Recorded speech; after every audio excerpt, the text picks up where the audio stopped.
Hey, happy Respiratory Care Week 2022. I'm so excited to be here.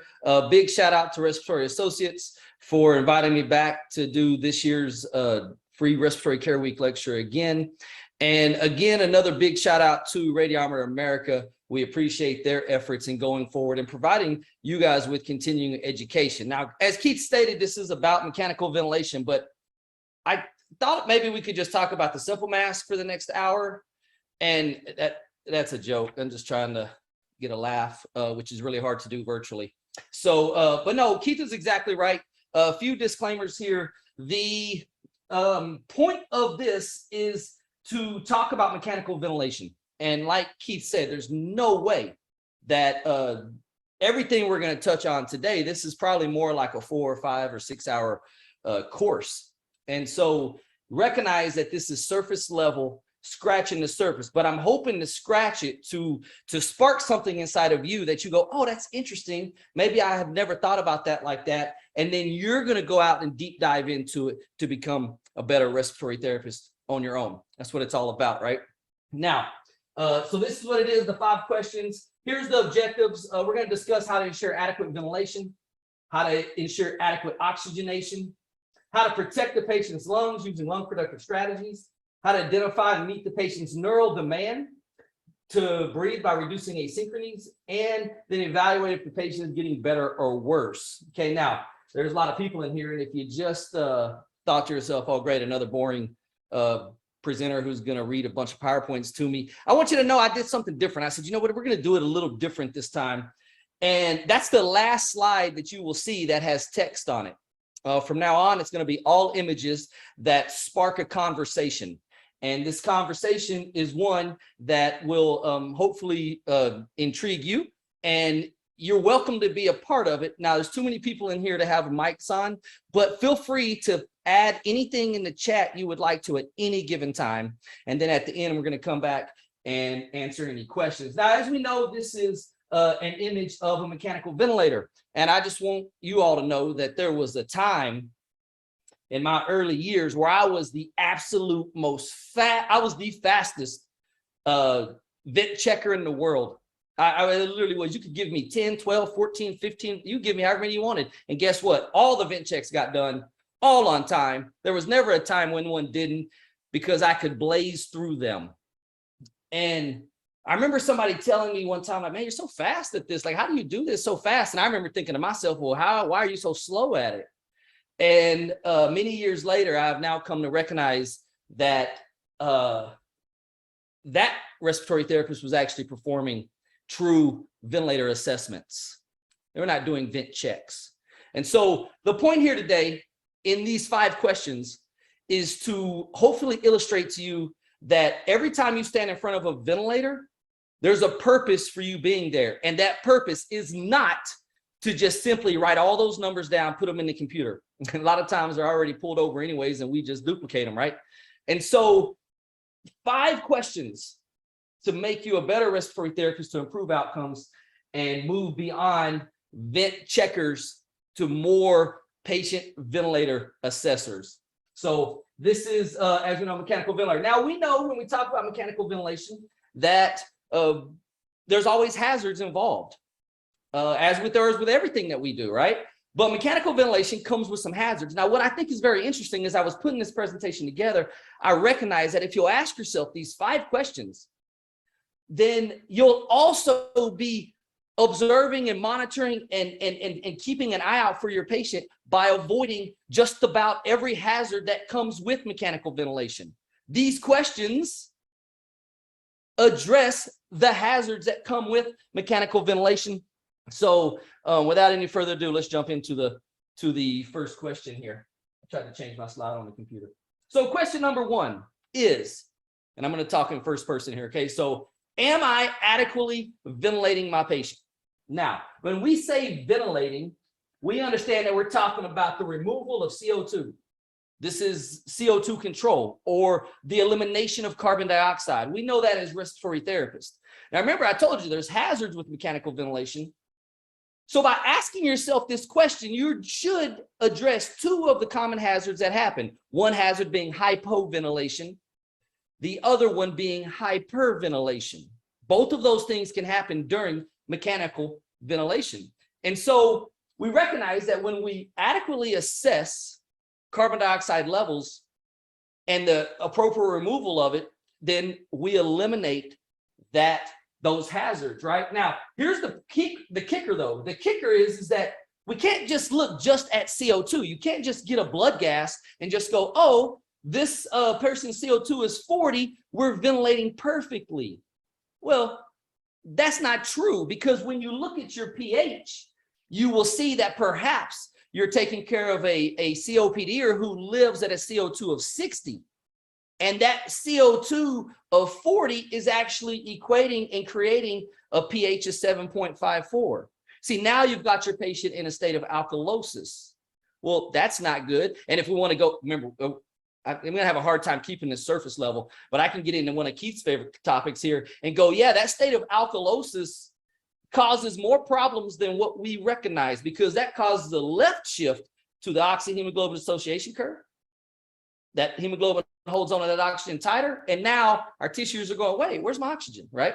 So we recognize that alkalosis during mechanical ventilation is something that is just as important than when we get that blood gas that shows a CO2 of 60 and a pH of 7.20. We're pretty good at fixing that routinely when it shows up. You get that high CO2 and you pretty quickly go find the care team or the physician, or you make a change and then call the care team and say, hey, you know, we did this because the CO2 was high. We got to get it down. Patient's acidotic. Don't sleep on the alkalotic side of things. It's just hyperventilation comes with just as many negative effects as hypoventilation does.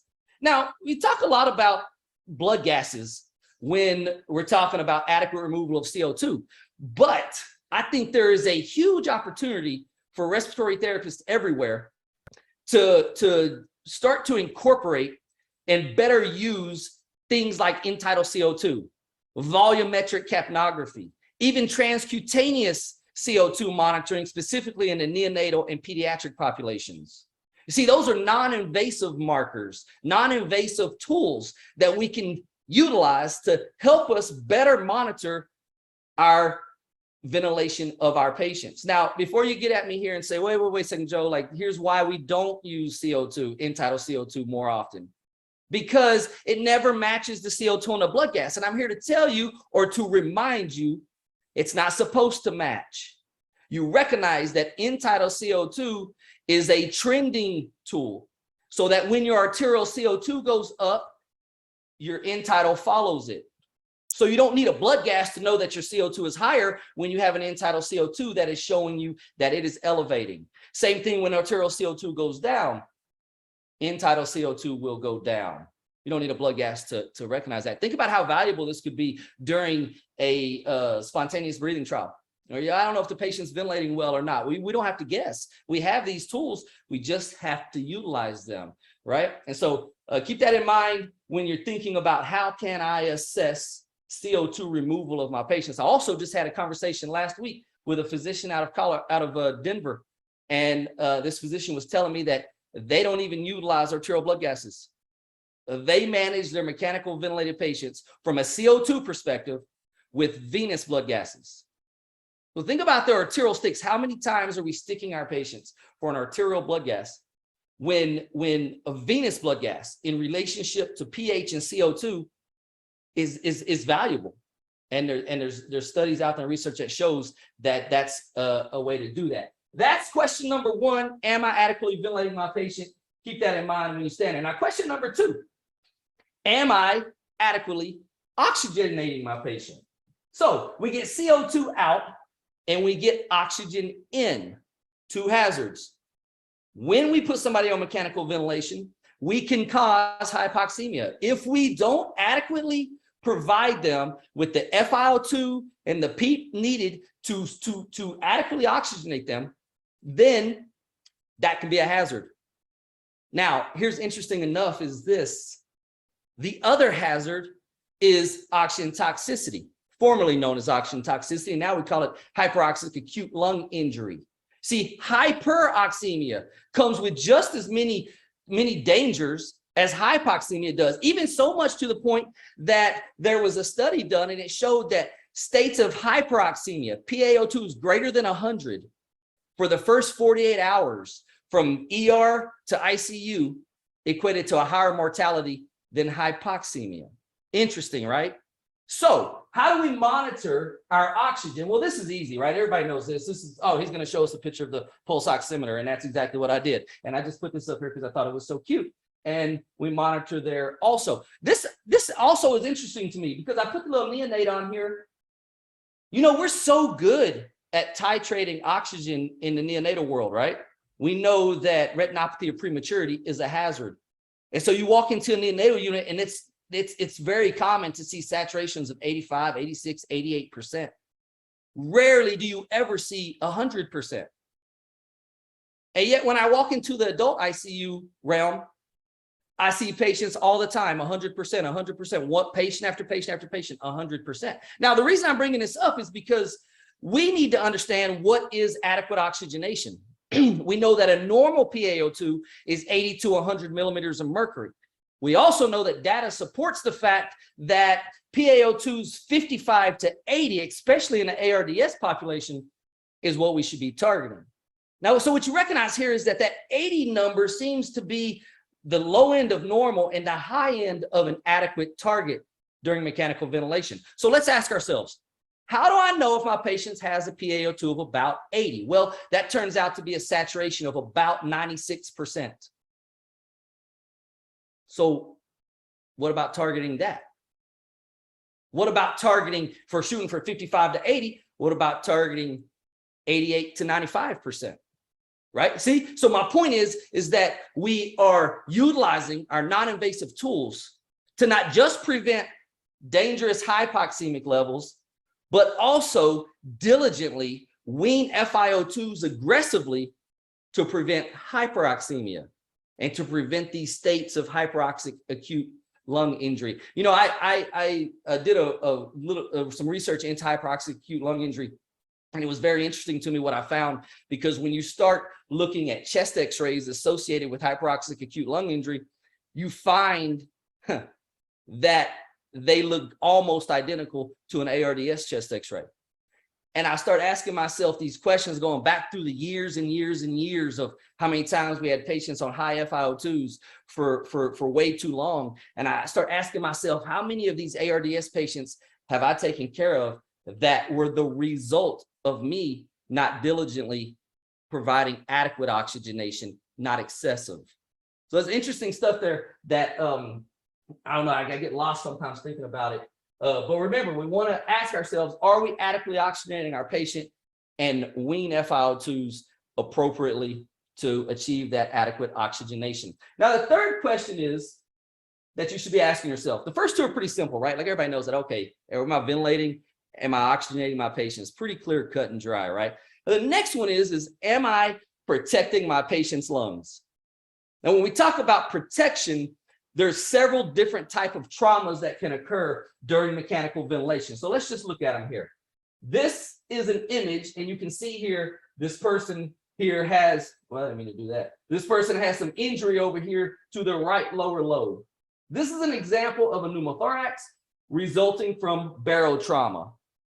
Barotrauma. Now, what is barotrauma? Barotrauma is the results of excessively high alveolar pressures during mechanical ventilation. Makes sense. We know this. We learned this back in school. What's one of the hazards, two biggest hazards of mechanical ventilation, right? Barotrauma and decreased venous return, which, interesting enough, isn't even in this conversation today. But barotrauma is. So we want to make sure that we are monitoring our pressures. Now, how do we do this? Okay, so how, when I'm at the bedside, how am I thinking about how can I prevent barotrauma for my patient? Well, the ARSNet protocol told us 20 years ago that plateau pressure is the indicator, right? 20 years ago, it said, hey, plateau pressure less than 30 centimeters of water pressure, use appropriate size tidal volumes, 6 to 8 mLs per kilogram to prevent barotrauma and utilize this new method of mechanical ventilation. But you know, what's funny is in 2015, roughly 7 years ago, they came back and said, you know what, maybe it's not plateau pressure. As a matter of fact, maybe it's this theory called driving pressure. You see, driving pressure is plateau minus peak. So we say, okay, well, where do we want to keep that? Well, research varies, but roughly you see some that state less than 15, less than 14. The lower, the better. That's the point with driving pressures. If you have a driving pressure of 20, even if your plateaus are less than 30, that is associated with worsening mortality rates. So we recognize that we have this tool that we can utilize. The question is do we document it? Is it documented? I want you to put in the chat right now, if you will. If you document on your flow sheet, when you're writing all these numbers down, is driving pressure one of the ones you document? I'd be curious to see where that's happening. And if it's not, then somebody send an email as soon as we get done here and say, yes, hey, how do we get this on our flow sheet? Because it has value. Look at this, no, more no's than yeses. And we've got to start demanding this type of stuff. We've got to start asking about it and thinking about it. Now, you want to go one step further, we can talk about mechanical power. Mechanical power is another super big tool associated to reducing ventilator-induced lung injury. Super complicated formula, so complicated that they said, you know what? Nobody's going to do that at the bedside. Nobody's going to do nobody's going to do this formula at the bedside. So they've simplified it.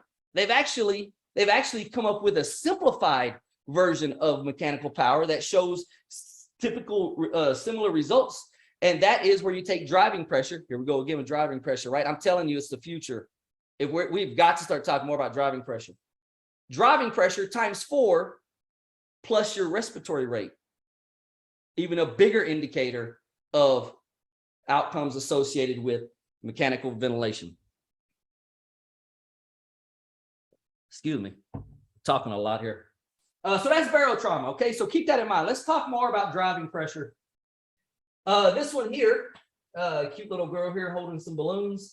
And what comes to mind when I see this is volume trauma. You see, we recognize, and we're real good at when our patients say, when we go in and we see those plateau pressures getting too high, we're real good at going, you know what? We need to change that. We need to go over to pressure control. So we go to pressure control because now we can control our pressures and we can control our driving pressure. And then now we give volumes that are too big. Well, our pressures are good, so we're not causing barotrauma. Yeah, but guess what? There's also this concept of giving too large of volumes is equally as dangerous, not just associated with pressure. So we know that the RSNet said 6 to 8 mLs per kilogram. A lot of studies coming out now targeting more to 6 mLs per kilogram, not even going to 7 or 8. But my biggest point in all of this is I want to encourage us to think specifically about this, recognizing that 6 mLs per kilogram may not be best for everybody. Like what? Let's think about this. What if we got so creative that you had a patient who wanted 5.8 mLs per kilogram, 6.4? So we recognize we get in this box where I always use the same numbers, right? 6, 6, 6. If it's PEEP, it's 5, 8, 10, 12. That's all it is, right? We got to think about how to personalize this to our patients. When they're in spontaneous modes, are we giving them too much pressure support? What about go back to COVID when you had all these patients on BiPAP, they're just chugging away with these ginormous tidal volumes. What was happening? Outcomes weren't good. Good chance that it was related to volume trauma. It's dangerous, it's there. So keep that in mind, appropriate tidal volume size for each of your patients. Now I had to get a little creative with this one because it was hard to find an image that could show atalic trauma. Now, when we talk about atalic trauma, we're talking about the closing and the reopening of alveoli excessively. See, we don't want that to happen. We want the air to go in our patients' alveoli and out, but we don't want this constant opening and shutting, opening and shutting. See, that's also is equally as dangerous. So how do we get better at avoiding atalic trauma? Well, the answer to that is the better use of finding optimal PEEP early in the game. See, I got a comment here that says PEEP it up. That's exactly right. PEEP it up. We got to use PEEP, but we have to find it early. You know, we sit around and wait till our PF ratio is 110 and then go, oh, we need more PEEP, we need more PEEP. Well, wait a second, let's just stop here. As soon as that person goes onto mechanical ventilation, what if optimal PEEP maneuvers were performed to find out what their optimal PEEP is, instead of trying to open up de-recruited lungs and non-compliant lungs? Just a thought. So optimal PEEP is one element. Recruitment maneuvers, a lot of data supporting recruitment maneuvers. Now, there's no superior one that says this is the best recruitment maneuver, but there are lots of mechanisms out there talking about recruitment maneuvers. There's also the use of esophageal pressure monitoring that shows that we can illustrate when pressures are excessive by utilizing esophageal monitoring devices. And then my favorite really cool technology that hasn't really made it to my area yet, but it's called EIT. This is electrical impedance tomography.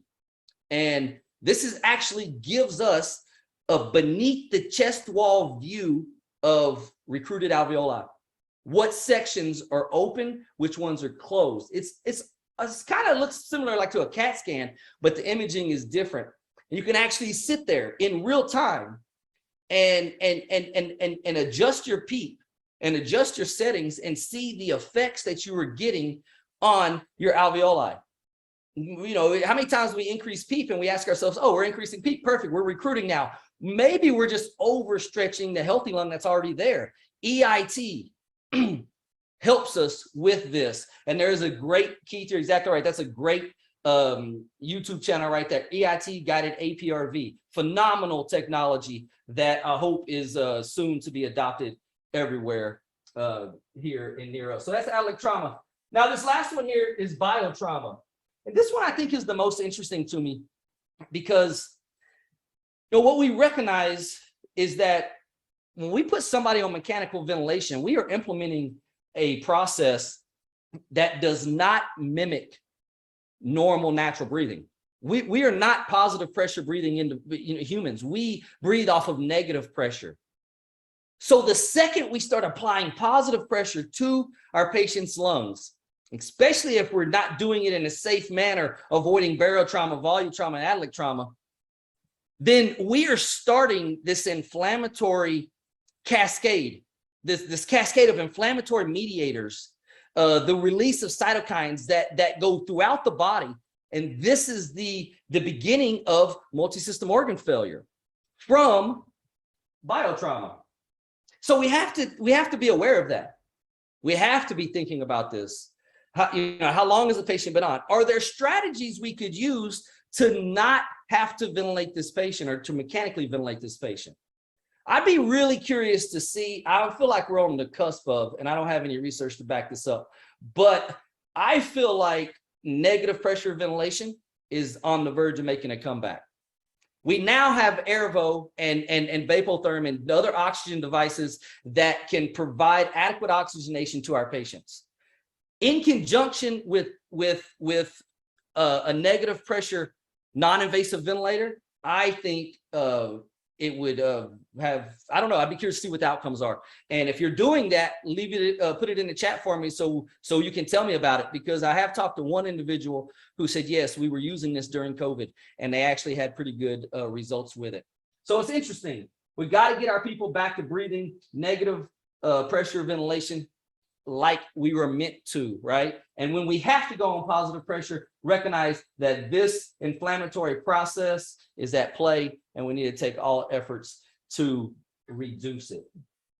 Okay, that's our 3 questions. We've got 2 more, right? So our 4th question is, am I satisfying my patient's neural drive to breathe? This is my favorite picture in the whole slide. Halloween right around the corner. And this is what in my mind, when I see these patients on mechanical ventilation, receiving mechanical ventilation, and they're just fighting and they're so asynchronous. This is what I feel like is happening in their head. I feel like if they could, this is exactly what they would do. And what do we do? What do we do, right? We say, let's give more sedation. And all it does is take it to this fogginess of still a state of confusion and a state of my neural drive may still not be satisfied. So how do we assess our patients for adequacy of meeting their neural drive to breathe? Well, the first things first, just like I talked about driving pressure, in the chat right now, how many of you routinely monitor occlusion pressure? This is the P100. Go ahead and put it in there. How many of you monitor it routinely and document it routinely? You see, you got to understand that the P100 is your tool to assess your patient's neural drive to breathe. The P100 tells you how hard the diaphragm contracts in the first 100 milliseconds.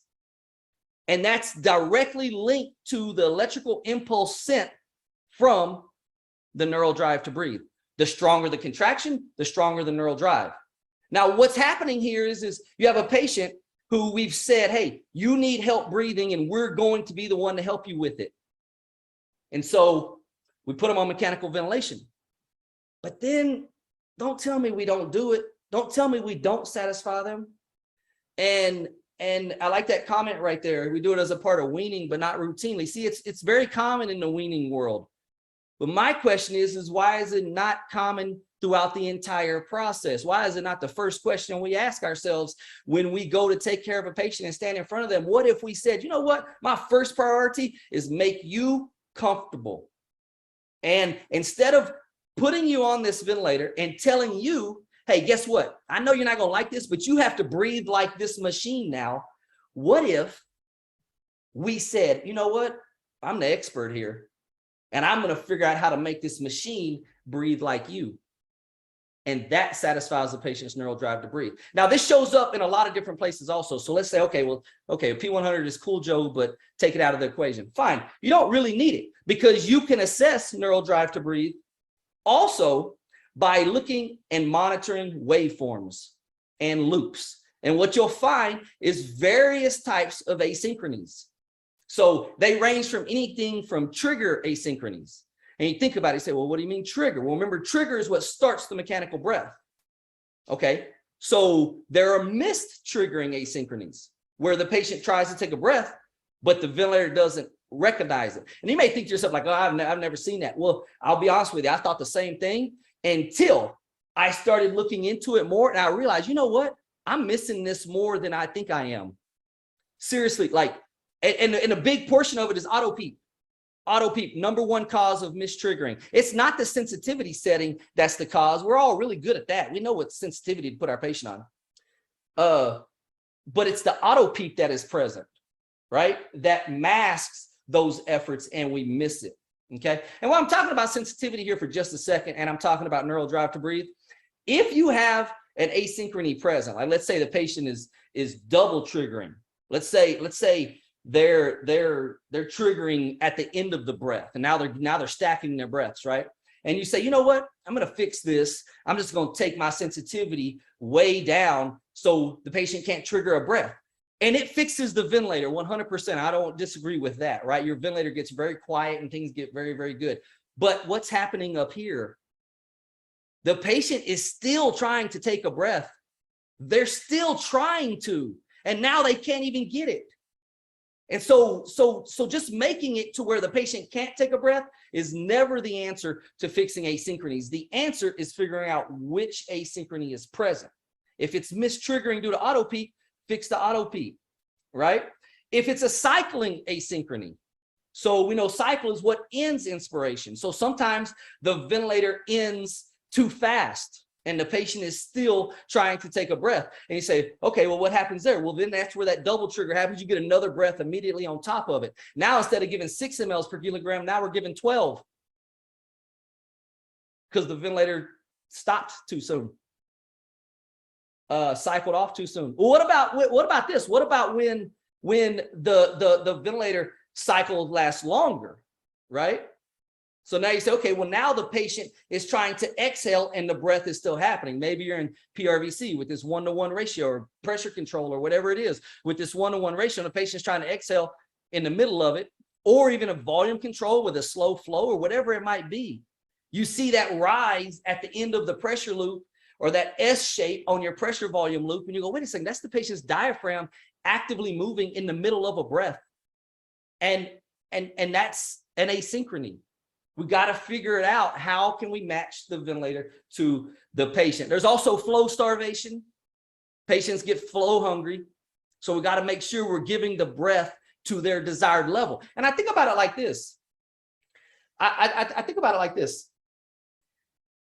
When my patient becomes neurally distressed, what I understand is that it's like if I was to go out and run a mile right now. Okay, I haven't ran in years. Nothing's chased me lately, so I haven't ran in a long time. I would struggle to run a mile. At the end of it, I'd be extremely, extremely dyspneic. Now, if I stopped, I could go in the tripod position and I could catch my breath, and my shortness of breath, my dyspnea would improve. Okay, that's the same. That's what we're talking about here, neural drive. At the end of that mile, I'm going to have an increased neural drive because I'm going to be winded. I'm going to be dyspneic. So if I was to keep running, or if I was to finish that mile and somebody said, hey, why don't you, now that you're done running that mile, go get on this bicycle and ride this bicycle for 10 miles, or go swim, or go get on a treadmill. If I had to keep going and I didn't have time to be satisfied neurally, then I would just stay short of breath, and I would get more and more and more short of breath. Same thing with your patients. They're going to fight more and more and more the longer they're not neurally satisfied. And so by recognizing that they want a breath faster, maybe their volume's starved and they want just a little bit more volume. By recognizing that, all we have to do is help them catch their breath, and then hopefully this will settle down. But they just need some help catching it. They may not have to stay like that. They may not need that extra flow forever, just enough to help them catch their breath, to go, thank you. I was dying over here. Literally, probably what it feels like. So keep that in mind. Are we satisfying our patients' neural drive to breathe? P100 is extremely valuable, along with your waveforms. Last question. We've gone through 4 of them, and here's the last one, and it's simply this. Is your patient progressing, or are they regressing? Are they getting better, or are they getting worse? Now, this is something that if you have done the previous 4 adequately, then you're going to know the answer to this. Also, if you're doing your due diligence, as I know you are, in getting your data and looking at your chart before you ever step in that room, and you're looking at your latest chest x-ray, your most recent chest x-ray, and if there's not one and we're wondering what's going on, then perhaps we need another one. What about our daily ABG, right? Our daily PF ratio, our RAS score, Richmond Agitation Sedation Scale. I didn't even put that in there with the neural drive, but it goes with that also, right? We think of that as a nursing thing. Like, wait, we don't, who calculates RAS score? Put it in the chat. Who documents RAS score as an RT, right? So, but why not? Why do we not sit there at the bedside and go, you know what, we should check our patient's RAS score to see how do we want to wean them if they're snowed, right? So we recognize that those are all elements that can help with this. Neuro assessments, spontaneous breathing trials with sedation vacations. Now, we're all spontaneous breathing trial experts here. I get that. But here's the kicker. The kicker is the question is not, am I going to do a spontaneous breathing trial on this patient today? The question is what reason do I have not to do one on this patient? Why am I not going to do it? Instead of talking ourselves into doing it, to say, I think we need to do it, or waiting for someone to tell us, I think the question is, why would you not?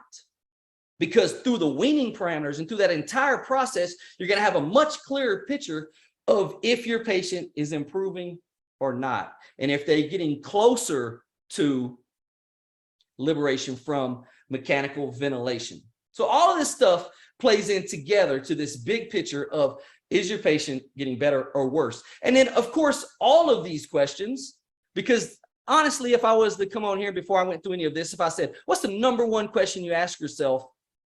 What's the number one reason? What's the number one question you ask yourself as soon as you intubate somebody? What's the first question that comes to mind? And the common answer is can we extubate them? And that's a wonderful question, because see what that does is it gets us to a state to where we're getting aggressive. We intubate them. Now, when can we extubate them, right? You know, you hear these situations. Sometimes you come in and you say, you think we can extubate this patient? We're going to try to wean this person today? They said, no, it just got intubated 8 hours ago. Okay, cool. We're going to try to extubate this patient today? Seriously, like, think about that, right? The big question is, how do we get our patients off mechanical ventilation as fast as possible? And the answer is in these 5 right here. That's the big question. But these 5, every time you step in front of mechanical ventilator, you should be asking yourself this. This is the goal we're looking for, right? We want our patients to be liberated from mechanical ventilation. We want to see these smiling faces. We want to see our patients return to whatever their new state of normalcy is. Maybe it's getting better and going back to their family. Maybe it's life transition, right? And we want that to be done. We want that peacefully. Whatever it is, this is the state we are trying to get back to and get our patients off mechanical ventilation. Now, this is my summary for you. We've talked about 5 questions, and I just want to recap them here for you real quick. Question number 1, am I ventilating my patient adequately? Am I adequately oxygenating my patient? Am I protecting my patient's lungs? Am I satisfying their neural drive to breathe?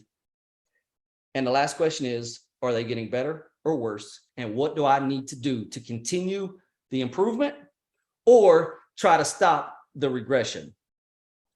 That's it. 2 big thumbs up to you, because I'm so proud of you.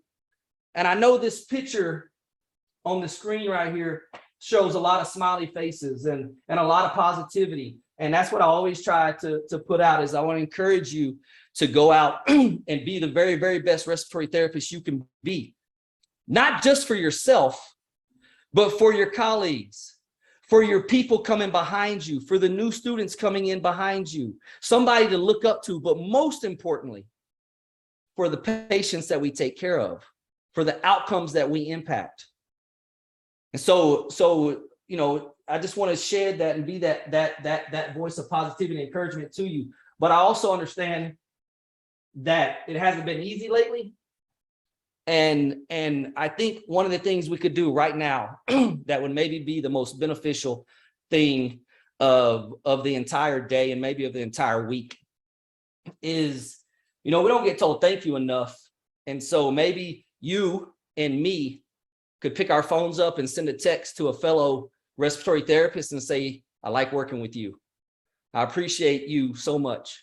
And pick each other up and carry forward and really truly tap into the potential that respiratory therapy possesses, because we've barely scratched the surface, just like this presentation. All right, I've got some references here, textbooks, different articles. If you'd like those, send me a message. This is where you can find me. I'm on all the socials, at Instagram, at TikTok, Twitter at CoachRRT, respiratorycoach@gmail.com. You can send me a text if you're interested. This is 817-968-7035. This is a texting platform. It is not a phone conversation, so don't call it. But it will be me and you one-on-one in a text type environment. And then don't forget my YouTube channel. You can also find that at Respiratory Coach. I thank you so much for being here, all 405 of you. Respiratory Associates, you guys rock. Radiometer America, thanks again for the sponsor. You guys rock as well.